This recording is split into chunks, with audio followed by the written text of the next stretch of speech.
Welcome বন্ধুরা, তোমাদের সবাইকে আবার আমার ইউটিউব চ্যানেলে স্বাগতম জানাচ্ছি। বন্ধুরা, আজকে আমি শুরু করছি কিছু বিষয় নিয়ে। সেই বিষয়গুলি তোমরা বোর্ডের মধ্যে দেখতেই পাচ্ছ, লেখা আছে যে ভগ্নাংশের পূরণ ভাগ, ভগ্নাংশের যোগ বিয়োগ। আমি যদি ইংরেজিতে বলতে চাই এডিশন, সাবট্রাকশন অফ ফ্র্যাকশন, বা যথাযথ বা অযোগ্য ভগ্নাংশ কাকে বলে, সেই সম্পূর্ণ বিষয়গুলো আমি আজকে তোমাদেরকে বুঝিয়ে দেবো সরল ভাষায়। তাহলে চলো বন্ধু, আজকে আর দেরি না করে আমি শুরু করছি। কিন্তু আজকে আমাদের প্রথম বিষয়টি হচ্ছে ভগ্নাংশের পূরণ বা ভাগ। আমরা ভগ্নাংশের পূরণ বা ভাগ কীভাবে করব, উদাহরণের সহিত আমি তোমাদেরকে বুঝিয়ে দেবো। তার আগে কিন্তু বন্ধুরা আমাদেরকে জানতে হবে ভগ্নাংশের যোগ এবং বিয়োগ আমরা কীভাবে করতে পারি। তাহলে চলো বন্ধুরা, আমি শুরু করছি। আমি যদি বলি ভগ্নাংশ কী, সেটা তোমরা হয়তো অনেকেই ভিডিওটি দেখোনি, আমি আমার আগের ভিডিওতে বুঝিয়ে দিয়েছি, এবং যারা যারা ভিডিওটি দেখোনি দেখার চেষ্টা করবে। তাহলে আমি ভগ্নাংশের যোগ কীভাবে করতে হয় এবং বিয়োগ কীভাবে করতে হয় আমি যদি বলি বন্ধুরা, আমি উদাহরণের সহিত তোমাদেরকে বুঝিয়ে দিচ্ছি। দেখো, আমি যদি ভগ্নাংশের যোগ করতে যাই, তাহলে যেমন ধরো আমি একটা উদাহরণ নিচ্ছি, 2/6 প্লাস 3/8। বন্ধুরা দেখো, সেই যোগটি করার আগে আমাদেরকে বুঝতে হবে লব এবং হর কি, বা নিউমারেটর বা ডিনোমিনেটর আমরা কোন জিনিসটাকে বলি। তাহলে আমাদের জানতে হবে যে লব কোনটা এবং হর কোনটা। সেই যোগ করার আগে, সে যোগ করার জন্য আমাদের কিছু বিষয়বস্তু জানতে হবে। তার মধ্যে প্রথম হচ্ছে যে লব আমরা কোনটাকে বলি। লব হচ্ছে সেইটা উপরের যেটা নাম্বার সংখ্যা থাকবে সেটাকে সবসময় আমরা কী বলবো, লব। লব বা নিউমারেটর। বন্ধুরা, আমি ইংরেজি একসঙ্গে বুঝিয়ে দিচ্ছি, কারণ আমাদের কম্পিটিটিভ এক্সামের জন্য ইংরেজিটা খুবই প্রয়োজন। যদি বলে নিউমারেটর তাহলে অনেকেরই হয়তো সমস্যা হবে বুঝতে, সেজন্য আমি বাংলার সঙ্গে সঙ্গে ইংরেজিটাও বুঝিয়ে দিচ্ছি যাতে তোমাদের সুবিধা হয় পরীক্ষার সময়। সেটা হচ্ছে লব, এবং সেটা হচ্ছে কি হর। লব এবং হর, বা এটাকে আমি কি বলতে পারি, ডিনোমিনেটর।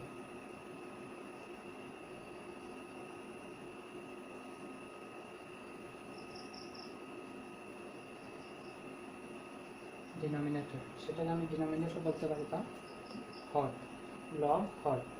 তাহলে বন্ধুরা, আমাদের জানতে হবে যে যদি কোনো দুটা ভগ্নাংশ বা দুটা ফ্র্যাকশনকে যদি আমরা যোগ করতে যাই, তাহলে আমাদের লব এবং হরের কিছু বিষয় আছে, সেগুলো আমি বলতে যাচ্ছি। আমাদের লব দুটা একই হতে হবে। যেমন এখানে কি আছে 8, তাহলে এখানে যেহেতু আছে 6, তাহলে আমাদের দেখতে হবে যে সেই যোগ করার আগে আমাদের দেখতে হবে যে সেই হরটা দুটা একইভাবে কীভাবে পরিবর্তন করা যায়, বা সেই 8-এর সমান সেই 6টাকে কীভাবে নিয়ে আসা যায়। তাহলে বন্ধু, আমি যদি করতে যাই, তাহলে 6-এর সঙ্গে কী পূরণ দিলে 8 আসবে, এটা তো সম্ভব নয়। আমরা কী করবো, এলসিএম বা লোয়েস্ট কমন ফ্যাক্টর মাল্টিপল আমি বের করে নেব। তাহলে আমি 6 আর 8-এর মধ্যে যদি আমি এলসিএম বের করতে যাই, বন্ধুরা আমি এলসিএম কীভাবে বের করতে হয় আমি বুঝিয়ে দিয়েছিলাম তোমাদেরকে। এলসিএম আমি 6-এর যদি এলসিএম বার করি, 6-এর গুণিতক কী হতে পারে, 2 × 3। ঠিক একইভাবে 8-এর গুণিতক কী হবে, 2 × 2 × 2। তাহলে বন্ধু আমরা দেখতেই পাচ্ছি সেটা হচ্ছে একটা কমন ফ্যাক্টর 2, আর যেহেতু এখানে কোনো কমন ফ্যাক্টর নেই, সেটা 3 আসবে, 2 আসবে, 2 আসবে। তাহলে আমি কী দেখতে পাচ্ছি, 3 দুগুণে 6, 6 দুগুণে 12, 24। 24 কী হচ্ছে আমাদের এলসিএম বা লঘিষ্ঠ সাধারণ গুণিতক। তাহলে আমরা কী দেখতে পারবো এখানে, যে সেই দুটার এলসিএম নিলে আমাদের কী হয়, দেখো আমি যদি 6-এর জায়গাতে আমি 24 আনতে যাই, তাহলে 6-এর সঙ্গে কী করতে হবে, 4 পূরণ দিতে হবে। তাহলে কী করবে, 4। যেহেতু এখানে 4 পূরণ দিয়েছে হরের সঙ্গে, ঠিক একইভাবে লবের সঙ্গে 4 পূরণ দিতে হবে। আবার আমি যদি সেই সংখ্যাটার জায়গায় আমি যদি 24 নিয়ে আসতে চাই, তাহলে কী করতে হবে, 3 দিয়ে পূরণ করতে হবে। ঠিক একইভাবে লবকেও 3 দিয়ে পূরণ করতে হবে। তাহলে আমরা কী পাচ্ছি এখান থেকে, 8/24 প্লাস 9/24। তাহলে আমরা দেখতে পাচ্ছি যে এখানে হর একই সংখ্যা আসে। যদি একই সংখ্যা আসে তাহলে আমরা কীভাবে প্লাস করব, সেই একই সংখ্যা আসলে আমরা সেই সংখ্যাটাকে বসিয়ে দেবো, উপরের যে দুটা সংখ্যা থাকবে সেই দুটাকে যোগ করে দেবো। তাহলে আমরা কী পাচ্ছি, 8-এর সঙ্গে 9 যোগ করলে কী পাচ্ছি, 17। সেটা হচ্ছে আমাদের প্লাস বা যোগ, ভগ্নাংশের যোগ। আশা করি বন্ধুরা বুঝতে পারছো। আমি যদি আরেকটি উদাহরণ নিই, তাহলে আমি তোমাদেরকে সেটাই বলতে পারবো যে 2/4 প্লাস 3/4। যেহেতু আমি বলেছি লব যদি একই, লব বা ডিনোমিনেটর হর বা ডিনোমিনেটর যদি একই হয় বা সেম হয়, তাহলে আমরা কী করবো, নিচে বসিয়ে দেবো। আর 4 আর 4-এর মধ্যে এলসিএম যেহেতু আমরা জানি কি 4 হয়, ঠিক একইভাবে আমি সোজা শর্টকাটভাবে বলে দিলাম যে যদি সেম হয় ডিনোমিনেটর, তাহলে আমরা কী করবো, উপরে দুটোকে প্লাস করে দেবো। 2 + 3 কী হবে 5/4। ঠিক একইভাবে মনে করো আমি নিচ্ছি 3/6 প্লাস 2/12। এখানে বন্ধু যেহেতু আমরা দেখতে পাচ্ছি যে 12 সংখ্যাটা হচ্ছে কি বড়, তাহলে সেই 6কে কী করতে হবে, সেই 12 সমান নিয়ে আসতে হবে। তাহলে আমরা কী করবো, এটাকে 2 দিয়ে পূরণ করবো, উপরে 2 দিয়ে পূরণ। তাহলে আমরা কী পাচ্ছি 6/12 প্লাস 2/12। তাহলে আমরা কী পাচ্ছি 12/8। সেটা হচ্ছে ভগ্নাংশের যোগ। ঠিক একইভাবে ভগ্নাংশের বিয়োগ যদি আমি করতে চাই বন্ধুরা, আমি তোমাদেরকে উদাহরণ দিচ্ছি। ভগ্নাংশের বিয়োগ বা সাবট্রাকশন অফ ফ্র্যাকশন বা ভগ্নাংশের বিয়োগ, যেটা আমি যদি উদাহরণ দিই 3/6 মাইনাস 1/6। তাহলে আমরা কী দেখতে পাচ্ছি, যেহেতু হর একই আছে, একই রকম বা সেম নাম্বার, তাহলে আমরা কী করতে পারি 3 - 1 কী করতে পারি 4। 3 - 1 হচ্ছে 2। সেটা হচ্ছে আমার কি বিয়োগ, ভগ্নাংশের বিয়োগ। তাহলে বন্ধুরা আশা করি বুঝতে পারছো তোমরা, আর নিজের মন থেকে উদাহরণ বানিয়ে তোমরা সমাধান করার চেষ্টা করবে। পরের প্রশ্নটি কী আছে দেখো বন্ধুরা, বা পরের বিষয়টি, সেটি হচ্ছে যে যথাযথ ভগ্নাংশ, অযোগ্য ভগ্নাংশ। যথাযথ বা যেটাকে আমরা ইংরেজিতে বলি প্রপার ফ্র্যাকশন, এবং অযোগ্য ভগ্নাংশ হচ্ছে ইমপ্রপার ফ্র্যাকশন। তাহলে চলো আমরা দেখি প্রপার ফ্র্যাকশন কোনটা। প্রপার ফ্র্যাকশন সেটাকে আমরা বলবো যেটা কী হবে, নিউমারেটর ছোট হবে এবং ডিনোমিনেটর বড় হবে, সেটাকে আমরা বলবো কি প্রপার ফ্র্যাকশন। আর ইমপ্রপার ফ্র্যাকশন বা অযোগ্য ভগ্নাংশ কোনটাকে বলবো, সেটা হচ্ছে কি যথাযথ বা প্রপার ফ্র্যাকশন। আর সেটা হচ্ছে যদি যখনই আমরা দেখব নিউমারেটর বা লব ছোট থাকবে হর থেকে, তখন সেটাকে বলবো কি প্রপার ফ্র্যাকশন। এবং ইমপ্রপার ফ্র্যাকশন আমরা কোনটাকে বলবো, যেটা কি থাকবে, মনে করো নিউমারেটর বা লব বড় আছে হর থেকে, তাহলে সেটাকে কী বলবো ইমপ্রপার ফ্র্যাকশন। তাহলে সেটাকে ইমপ্রপার ফ্র্যাকশনকে আমরা অন্যভাবে একটা পরিবর্তন করতে পারি অন্য পদ্ধতিতে, যেটাকে আমরা বলতে পারি মিক্সড ফ্র্যাকশন বা মিশ্র ভগ্নাংশ। যদি আমি তোমাদের 5/2কে আমি মিশ্র ভগ্নাংশে পরিণত করি, তাহলে কী করতে পারি আমরা 2/1। সেটা কি বুঝতে পারছো আশা করি বন্ধুরা, 2 পূরণ হয় এবং সেটাকে কী বলি, সেটার সঙ্গে যোগ হয়, 2 2 4 পূরণ দিলে যোগ হবে 1 5। সেটাকে আমরা কী বলি মিশ্র ভগ্নাংশ। যদি আমাদের পরীক্ষা প্রশ্ন আসে যে সেই মিশ্র ভগ্নাংশটিকে ইমপ্রপার ফ্র্যাকশনে বা অযোগ্য ভগ্নাংশে পরিবর্তন করা, তো আমরা কী লিখতে পারবো, এটাকে 3 × 3 কী হচ্ছে 9 + 1 10/3। সেটা হচ্ছে আমাদের কি অযোগ্য ভগ্নাংশ বা ইমপ্রপার ফ্র্যাকশন। ঠিক একইভাবে যদি তোমাদের প্রশ্নে আসে যে সেই ভগ্নাংশটিকে বা 10/3কে মিশ্র ভগ্নাংশে পরিণত করো, তাহলে আমরা কী লিখতে পারবো যে 3 1/3। আশা করি বন্ধু বুঝতে পারছো মিশ্র ভগ্নাংশ কী এবং অযোগ্য ভগ্নাংশ কী এবং যথাযথ ভগ্নাংশ কী। তাহলে আমি আর সে বিষয়ে আলোচনা না করে আমি পরের বিষয়টিতে যাচ্ছি, সেটি হচ্ছে যে ভগ্নাংশের পূরণ বা ভাগ আমরা কীভাবে করি। তাহলে চলো বন্ধুরা আমরা দেখছি যে ভগ্নাংশের পূরণ বা ভাগ কীভাবে করতে হয়। ভগ্নাংশের পূরণ বা ভাগ, যেমন আমি যদি উদাহরণ দিই, উদাহরণের সাহায্য করলে আমাদের সুবিধা হবে বুঝতে। তাহলে চলো আমরা করছি ভগ্নাংশের ভাগ। প্রথম আমরা করবো কি ভগ্নাংশের পূরণ। যদি মনে করো বন্ধুরা আমি 2/4 পূরণ সেটা এইভাবে হতে পারে, এখানে পূরণ না দিয়ে ব্র্যাকেট দিয়ে দিতে পারে, এবং 3/4 এটাই কী করবে। ঠিক একই সমস্যাটাকে এখানে কী করতে পারে 2/4 × 3/4। ঠিক এটাকে আর কীভাবে লেখা যায় 2/4 × 3/4। ঠিক 3 রকম পদ্ধতিতে লেখা যায় সেই ভগ্নাংশের পূরণটাকে। তাহলে আমরা কীভাবে করবো সেটা আমরা দেখি। আমি যদি করি যে 2/4 × 3/4, তাহলে কী করবো 4 × 4 কী হবে 16, এবং 2 × 3 কী হবে 6।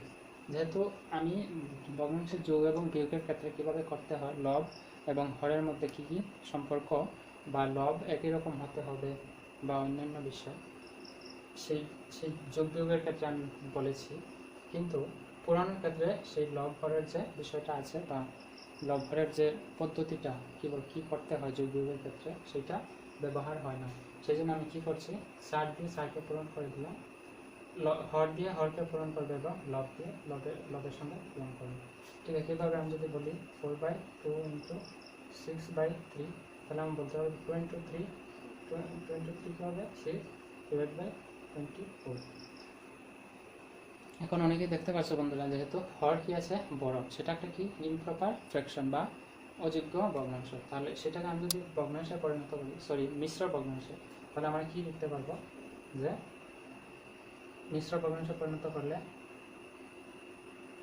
সেখানে লিখতে পারবো 3, তারপর কি লেখা যায় 3 দিয়ে 6কে পূরণ করলে কি হয় 18, 18-এর সঙ্গে কত যোগ করলে হবে 6 যোগ করলে আমরা কি পাচ্ছি 24। ঠিক আছে, এইটাকে আমরা মিশ্র ভগ্নাংশে পরিণত করলাম এবং সেটাকে বলা হবে ইমপ্রপার ফ্র্যাকশন বা অযোগ্য ভগ্নাংশ, এবং সেটাকে বলা হয় মিশ্র ভগ্নাংশ বা মিক্সড ফ্র্যাকশন। আশা করি বন্ধুরা বুঝতে পারছো যে ভগ্নাংশের পূরণ আমরা কীভাবে করি। এখন আমরা আসছি যে ভগ্নাংশের ভাগ, যেমন মনে করো 3 বা 6 বা 1/3, সেটাকে আমরা কি লিখতে হবে, আমরা এইভাবে লিখতে পারি 6/3, সেটাকে কি লিখতে পারি আমরা।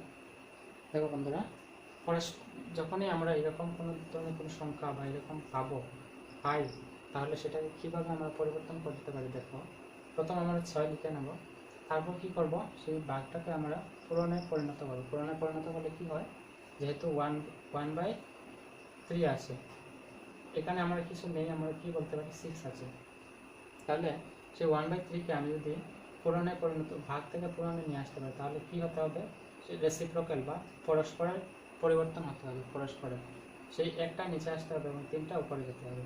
যেহেতু কি হবে, সেই একটা নিচে এসে যাবে এবং সেই 3টা উপরে চলে যাবে, তাহলে আমি কি লিখতে পারি 3/1, যেহেতু এখানে 1 আছে, তাহলে আমি কি লিখতে পারি যেহেতু 1 না লিখলে হয়, তাহলে আমি কি লিখতে পারবো এখানে 18 হচ্ছে কি আমাদের 6 ইন্টু 1/3কে কী লেখা যায় 18। আশা করি বন্ধুরা বুঝতে পারছো। আমি আরেকটি উদাহরণ নিচ্ছি এবং সেই উদাহরণটি হচ্ছে যে আমি নেব, মনে করো 8 ডিভাইডেড বাই 1/4। ঠিক আছে, কীভাবে আমি কী করতে পারি এটাকে 8 ইন্টু 4/1, আমরা কী লিখতে পারবো 1/32। 8.5-এর সঙ্গে পূরণ করলে আমরা কি পাই 32। আশা করি বন্ধুরা বুঝতে পারছো কীভাবে আমরা পূরণ করব। তারপরের বিষয়টি হচ্ছে যে আমরা যেমন মনে করো বন্ধুরা, আমাদের পরীক্ষায় এরকম একটা প্রশ্ন দিয়ে দিল যে নিচের ভগ্নাংশগুলি থেকে ছোট থেকে বড় এবং বড় থেকে ছোট আকারে সাজাও, বা কোন ভগ্নাংশটি ছোট সেই ফ্র্যাকশনের সম্পূর্ণ ভগ্নাংশের মধ্যে নির্ণয় করো। তাহলে আমি কী করতে পারি, দেখো আমি মনে করো সেটা একটা উদাহরণ, সেই 4টি ভগ্নাংশ দেওয়া আছে এবং বলে দিয়েছে যে সেই ভগ্নাংশের মধ্যে কোনটা সব থেকে ছোট। তাহলে বন্ধুরা দেখো, সেইটা বের করার একটা পদ্ধতি আছে, সেই পদ্ধতিটা আমি তোমাদেরকে বলে দিচ্ছি। সেই পদ্ধতিটি হচ্ছে, দেখো প্রথম আমরা কী করবো, সেই 3 দিয়ে 3কে পূরণ করবো, 3 ইন্টু 3, তারপর কী করবো 1 দিয়ে 2কে, অ্যান্ড 1 দিয়ে কী হবে 2কে, 1 ইন্টু 2। প্রথম সেই দুটার মধ্যে আমরা পরীক্ষা করবো যে কোনটা ছোট এবং কোনটা বড়। তাহলে আমরা দেখতে পাচ্ছি যে 3 ইন্টু 3 কী হয় 9 এবং 1 ইন্টু 2 কী হয় 2। যেহেতু 9 বড় আছে, তাহলে 9 কী আছে এখানে নিউমারেটরে কী আছে বা লবে 3 আছে। যদি সেই 3 লবে থাকে, তাহলে আমি কী বলতে পারবো, সেই ফ্র্যাকশনটি আছে কি বড় এবং সেটা হচ্ছে কি ছোট। আশা করি বন্ধু বুঝতে পারছো, যেহেতু 2 1 2, সেই 2 কোথায় আছে নিউমারেটর প্রথমটাতে, তাহলে কী করবো, এটা আমরা দেখতে পাচ্ছি 3 ইন্টু 3 9, সেটা হচ্ছে কি বড় এবং সেটা হচ্ছে ছোট, স্মল, এবং এটা হচ্ছে লার্জ হচ্ছে বড় এবং স্মল হচ্ছে ছোট। ঠিক একইভাবে যেহেতু আমি পেয়ে গেলাম যে সেটা হচ্ছে কি বড় এবং সেটা ছোট, তাহলে সেটার সঙ্গে এবং আবার সেটা পরীক্ষা করবো। এখন কী করবো আমরা, সেই 3 দিয়ে 2কে পূরণ করবো। 3 ইন্টু 2 আর 1 ইন্টু 6, 1 ইন্টু 6। তাহলে কী দেখতে পাচ্ছি আমরা, সেই দুটার মধ্যে আমরা যদি পরিবর্তনটা বের করি বা কোনটা ছোট বের করি, তাহলে আমরা দেখতে পাচ্ছি 3 ইন্টু 2 কী আছে 6, এটা কি আছে 6।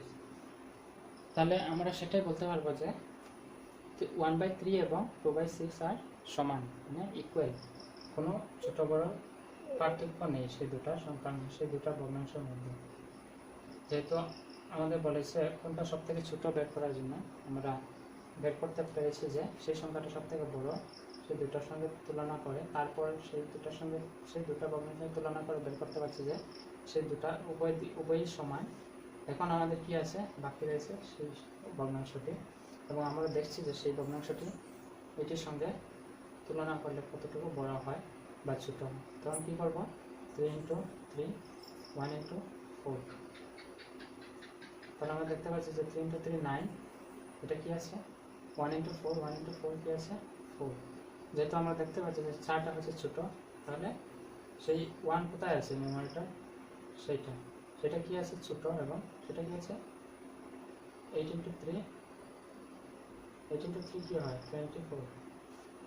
আমি 3 ইন্টু 3 দিয়ে দিয়েছিলাম বন্ধুরা, এখানে হবে 8, তাহলে কী হবে 24। সেটা হচ্ছে কি বড়, যেহেতু 8 সে নিউমারেটর দেওয়া আছে, তাহলে সেটাকে কী বলতে পারবো, সব থেকে বড় আমরা কোনটা পেয়েছি বন্ধুরা, সব থেকে বড় পেয়েছি আমরা, যেহেতু এখানে দুটাই বড় আছে বই, তাহলে আমাদের সেই দুটার মধ্যে পরিবর্তনটা বের করতে হবে। সেই পরিবর্তনটা যদি আমরা বের করতে যাই, তাহলে আমরা কী করব, 3/2 এবং 8/4, সেই দুটার মধ্যে আমরা এখন পরিবর্তনটা পরীক্ষা করে দেখব। আমরা যদি ক্রস মাল্টিপ্লিকেশন করে দিই বা পারস্পরিকভাবে পূরণ করে দিই, তাহলে কী হয়, প্রথম কী করবো 3 ইন্টু 4 12 এবং 2 ইন্টু 8 কী হয় 16। তাহলে আমরা দেখতে পাচ্ছি যে সেই ভগ্নাংশটি হচ্ছে সেই সম্পূর্ণ ভগ্নাংশগুলির মধ্যে 8/4 বা 4/8 যেটাকে আমরা বলতে পারি, সেটা হচ্ছে বড়। কেন বড়, প্রথমত আমি 1/3 এবং 2/6কে দেখেছিলাম, সেই দুটা ভগ্নাংশ উভয়ই সমান। তারপর আমি সেই দুটার সঙ্গে তুলনা করেছি, করে দেখলাম যে সেটা হচ্ছে বড়। কেন বড়, যেহেতু আমি দেখতে পাচ্ছি যে সেই 8 হচ্ছে নিউমারেটরের মধ্যে 4/8, যেটাকে আমরা বলতে পারি সেটা হচ্ছে বড়। আশা করি বন্ধু বুঝতে পারছো। এখন যদি আমি আরেকটা উদাহরণ নিই, যে এখন আমি যদি নিই 4/5 এবং 6/7, সেই দুটার মধ্যে তফাৎটা কী হবে, সেই দুটার মধ্যে আমি যদি বের করতে যাই, দেখো বন্ধুরা আমি আগে বলেছি 4 সাথে কী হয় 4 ইন্টু 7 অ্যান্ড 5 ইন্টু 6। বন্ধুরা আমার লেখাটি এরকম সুন্দর নয়, ভালো নয়, তোমরা চেষ্টা করবে বোঝার জন্য। তাহলে আমি কী লিখতে পারছি, 4 ইন্টু 7 কী লিখতে পারছি 28 অ্যান্ড 5 ইন্টু 6 কী লিখতে পারছি 30। যেহেতু 30 হচ্ছে বড় সংখ্যা একটা, তাহলে আমরা দেখতে পাচ্ছি যে 6 কী আছে নিউমারেটরে, তাহলে আমরা বলতে পারবো যে সেই 6/7 হচ্ছে বড় এবং 4/5টা হচ্ছে ছোটো। আশা করি বন্ধুরা বুঝতে পারছো তোমরা সবাই,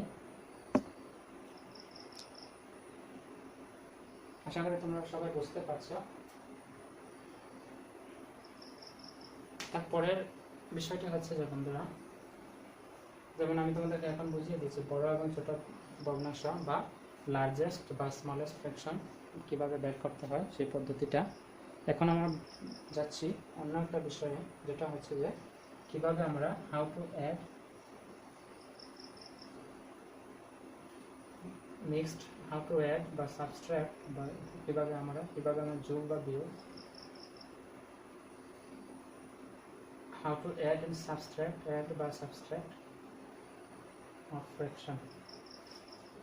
বা আমি বলতে পারি, আমি তোমাদেরকে বলে দিচ্ছি যে কীভাবে আমরা ফ্র্যাকশন বা ভগ্নাংশ, মিশ্র ভগ্নাংশ যোগ এবং বিয়োগ করি। মিশ্র ভগ্নাংশ কি আমি তোমাদেরকে বুঝিয়ে দিয়েছি, যেমন 3 সমস্ত 1/2, সেটাকে আমি যদি ইমপ্রপার ফ্র্যাকশনে লিখতে যাই, 3 দুগুণে কি হয় 6 আর 7, 7/2, সেটাকে যদি বলে মিশ্র ভগ্নাংশে পরিণত করতে, সেটা হচ্ছে মিশ্র ভগ্নাংশ। এখন আমাদের প্রশ্নটি হচ্ছে যে 3 1/2 কীভাবে যোগ করব 2 1/3 সঙ্গে। যেহেতু আমি ভগ্নাংশের যোগ বিয়োগ তোমাদেরকে বুঝিয়ে দিয়েছি, এখন আমি বলতে চাচ্ছি যে কীভাবে সেটাকে প্রথমত আমাদের পদ্ধতিটি কী। প্রথমত আমাদের পদ্ধতি হচ্ছে যে সেটাকে আমি ইমপ্রপার ফ্র্যাকশনে পরিণত করব, বা আমি এইভাবে করতে পারবো যে 7/2 প্লাস কী হবে এটা 3 × 2 6, সরি আমি একটু চেঞ্জ করে দিলাম, এটাকে আমি বলে দিলাম 8/3। তাহলে আমরা কী দেখতে পাচ্ছি বন্ধুরা, দেখো যেহেতু 2 এবং 3 তার মধ্যে কমন ফ্যাক্টর নেই, তাহলে আমরা কী করবো এলসিএম নিয়ে নেব। এলসিএম যদি আমরা নিতে যাই 2কে কী লেখা যায় 2 × 1, 3কে কী লেখা যায় 3 × 1। তাহলে আমরা দেখতে পাচ্ছি যে 2 × 3 × 1 মানে কি 6, আমাদের কী হচ্ছে 6। সেই 3কে আমরা যদি 6-এ পরিবর্তন করতে চাই তাহলে আমাদের কী হবে, সেই 3-এর সঙ্গে কী করতে হবে, প্রথমত আমি সেটাকে আমি 2-র জায়গাতে আমি 6 নিয়ে আসলে তাহলে কী করতে হবে 7 × 3 2 × 3 প্লাস সেই জায়গাতে আমি যদি 3 জায়গায় 6 আনতে যাই তাহলে কী করতে হবে 2 দিয়ে মাল্টিপ্লাই, যদি নিচে হরের সঙ্গে 2 দিয়ে মাল্টিপ্লাই করি তো উপরেও লবের সঙ্গে মাল্টিপ্লাই করতে হবে। তাহলে আমি দেখতে পাচ্ছি যে 8 × 2 3 × 2। এখন আমি কী দেখতে পাচ্ছি 6, উভয় দিকে 6 আছে, তাহলে কী করবো এখন 7 × 3 কী হয় 21 প্লাস 8 × 2 কী হয় 8 × 2 হয় 16। তাহলে আমরা কী লিখতে পারবো যে 21 + 6 কী হয় 7 37/6। আশা করি বন্ধুরা বুঝতে পারছো। 6 + 1 7 20 10 37, ঠিক আছে। এখন 37/6কে আমরা কী লিখতে পারবো, যেহেতু এখানে ভগ্নাংশ মিশ্র ভগ্নাংশ ছিল, এটাকে ঠিক একইভাবে আমরা মিশ্র ভগ্নাংশে পরিণত করতে পারি। যেমন আমরা জানি যে 6-এর সঙ্গে 6 পূরণ করলে কী হয় 36, তাহলে কী লিখতে পারি 6 6 সমস্ত 6/6। আশা করি বন্ধুরা বুঝতে পারছো। সেই মিশ্র ভগ্নাংশের যোগফলটা কী হচ্ছে 6 1/6। আশা করি বন্ধুরা তোমাদের কোনো বুঝতে অসুবিধা হয় না। যদি কোনো ধরনের কোনো সমস্যা হয় আমাদের নিচের কমেন্ট বক্সে জানাবেন, যাতে আমরা জানতে পারি এবং তোমাদের সমস্যার সমাধান আমাদের সহজ ভাষায় তুলে ধরতে পারি তোমাদের সামনে। তাহলে বন্ধুরা আমাদের পরের বিষয়টি কী হচ্ছে যে শতাংশ থেকে দশমিকে এবং ভগ্নাংশে কীভাবে পরিণত করবে। শতাংশ কী বন্ধুরা আমি তোমাদেরকে আগেই বলে দিয়েছি। যেমন মনে করো আমার হাতে 20টি কলম আছে, সেই 20টি কলমকে কী করবো তার অর্ধেক শতাংশ মানে কি, মনে করো আমার 20টি কলমকে আমরা কী করতে পারি 100% ধরতে পারি বলে মনে করতে। যদি বলে অর্ধেক শতাংশ যদি বলে আমি কী করতে পারি 100-র অর্ধেক কী আছে 50%। সেটা হচ্ছে কি, যদি বলে 4/1 তাহলে আমরা কী লিখতে পারবো 25%। যেহেতু আমরা জানি 4 × 25 বা 4 দিয়ে 25কে পূরণ করলে 100 হয়, তাহলে যদি বলে 4/1 তাহলে আমরা বলতে পারি যে 25%। বলেছে যে অর্ধেক শতাংশ কলম আমি আমার ছাত্রদের কাছে বিতরণ করে দিয়েছি, তাহলে কি বলতে পারি যে 50% অফ 20। 50% অফ 20 কী হবে, আমি যদি ভাঙতে যাই এটাকে 50/100, এটাকে আমি লিখতে পারি ইন্টু কী লিখতে পারি 20। এখন আমরা দেখতে পাচ্ছি যে কি বন্ধুরা, দেখতে পাচ্ছি যে সেটি কী হয় 5। এবং আমরা এখন কি করব, সরি বন্ধুরা আমি 5টা এখানে লিখে দিয়েছি, 5টা হবে নিচে আসবে। তাহলে আমরা কি দেখতে পাচ্ছি 5 দিয়ে 50কে কী হয় 10, সেই 10টি হচ্ছে কি 50% মানে 10টি কলম আমি আমার ছাত্রের কাছে বিতরণ করে দিয়েছি। এখন আমাদের প্রশ্ন হচ্ছে যে শতাংশ থেকে আমরা দশমিকে কীভাবে পরিবর্তন করব। মনে করো আমাদের হাতে কি আছে 50% জল বা 50% কলমই ধরি আমি, যেমন আমি তোমাদেরকে এখন বলেছি। তাহলে আমি কী লিখতে পারি 50%কে কীভাবে দশমিকে পরিবর্তন করব। যদি বলে সেই 50%কে দশমিকে পরিবর্তন করব বা convert it into decimal. Decimal হচ্ছে দশমিক, শতাংশ হচ্ছে কি পার্সেন্টেজ। তাহলে আমরা কী করতে পারি, সেটাকে 50টাকে আমি 100 দিয়ে ডিভাইড করে দেবো। তাহলে আমি দেখতে পাচ্ছি যে 0। তারপর কী হয়, তারপর কী হচ্ছে দেখতে পাচ্ছি বন্ধুরা,